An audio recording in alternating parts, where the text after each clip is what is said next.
Bismillahirrahmanirrahim. Assalamualaikum warahmatullahi wabarakatuh. Alhamdulillah wa syukrulillah ala ni'amillah la hawla wa la quwwata illa billah. Allahumma salli ala Sayyidina Muhammad wa ala ali Sayyidina Muhammad. Rabbana atina min ladunka rahmatan wa hayyi lana min amrina rasyada. Rabbi zidni ilma warzuqni rahma. Rabbi shrah li sadri wa yassir li amri wahlul 'uqdatam min lisani yafqahu qawli. Kembali bersama Dr. Yudi Wahyudin, Associate Professor on Fisheries Socioeconomic dari Universitas Juanda. Kita akan sedikit membahas hari ini di Pulau Gili Yang di Kabupaten Sumeneb. Ya. Ini adalah salah satu oleh-oleh dari kegiatan kolaboratif research yang di-hosting oleh Kementerian Lingkungan Hidup dalam rangka penyelesaian sengketa lingkungan hidup akibat tumpahan minyak CPO, ya, minyak kelapa sawit yang pecah, menabrak karang, terus kemudian CPO-nya keluar mencemari ke wilayah perairan. Salah satu yang terkena dampak itu adalah ekosistem pelagic system. Kalau Profesor Lucky Adianto membagi salah satu ekosistem di pesisir dan laut itu adalah ada pelagic system, ya. Nah, pelagic system ini kalau di Costanza et al. Itu dibuat sebagai salah satu ekosistem yang berkaitan dengan open sea, ya, laut lepas atau juga laut lah.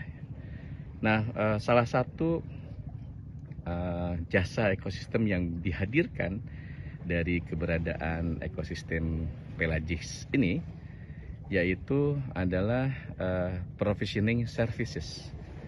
Provisioning services ini berkaitan dengan kemampuan ekosistem pelagik untuk menjadi media menghasilkan ikan.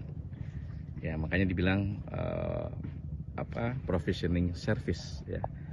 Nah, kemampuan menghadirkan ikan dalam konteks ini itu bisa dikalkulasi atau bisa diestimasi dengan menggunakan pendekatan valuasi ekonomi dengan teknik effect on productivity atau effect on production.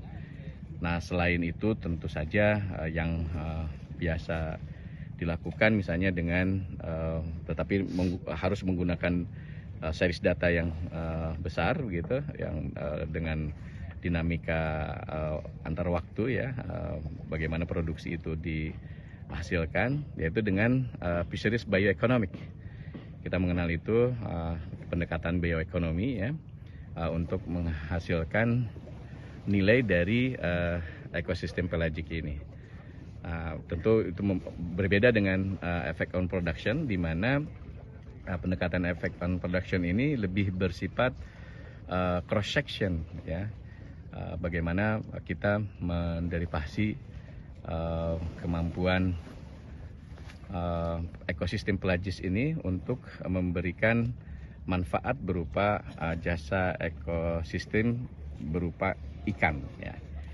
Nah, salah satu yang kemudian bisa dicari penggunaan effect on production ini adalah dengan pendekatan survei yang dilakukan kepada nelayan yang memang secara real day to day-nya itu melakukan penangkapan ikan di sekitar perairan pelagic system yang ada yang akan dikaji atau dinilai.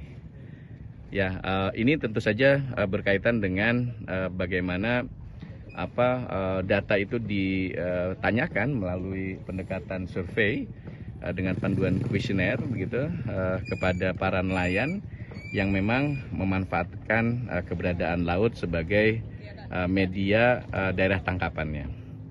Nah, ini ditanyakan produktivitasnya, lalu ditanyakan juga harga, terutama dua konten ini, berarti quantity dan juga price, begitu. Lalu bisa juga karakteristik lain yang bisa dihadirkan, begitu. Artinya bisa dengan menggunakan kapal, ya, atau juga ini juga bisa menjadi salah satu endorsement atau menjadi responden yang bisa dimintai keterangan dengan menggunakan pancing ini. Ini bisa dua, ada konten yang memang bisa jadi masyarakat lokal yang melakukan penangkapan ikan dengan pancing ini, atau bisa dijadikan hobi. Nah, kalau itu jadi karena hobi, berarti kita bisa menggunakan pendekatan travel cost method. Apalagi kalau kemudian orang atau responden yang yang kita tanya itu berasal dari tempat lain yang memang untuk datang dan berkunjung ke lokasi ini memerlukan biaya berupa biaya perjalanan, ya, biaya perjalanan baik itu yang bersifat langsung untuk transportasi maupun untuk akomodasi atau juga logistik lainnya. Nah, tentu ini akan sangat berkaitan dengan berarti keberadaan dari pelagic system ini mampu menyediakan juga estetik, gitu ya. Ada kecenderungan, ada nilai, namanya nilai rekreasi, begitu, rekreasi untuk melakukan penangkapan ikan. Nah, tentu saja ketika kita ingin kembali melakukan upaya estimasi ini, diperlukan upaya besar, terutama berkaitan dengan berapa banyak jumlah responden yang harus dicari, ditentukan, ya, juga hal lainnya. Itu saja dulu mungkin yang bisa disampaikan langsung dari lapangan, begitu. Semoga bisa bermanfaat. Wallahu yaqulu haq wa huwa yahdis sabil. Wassalamualaikum warahmatullahi wabarakatuh.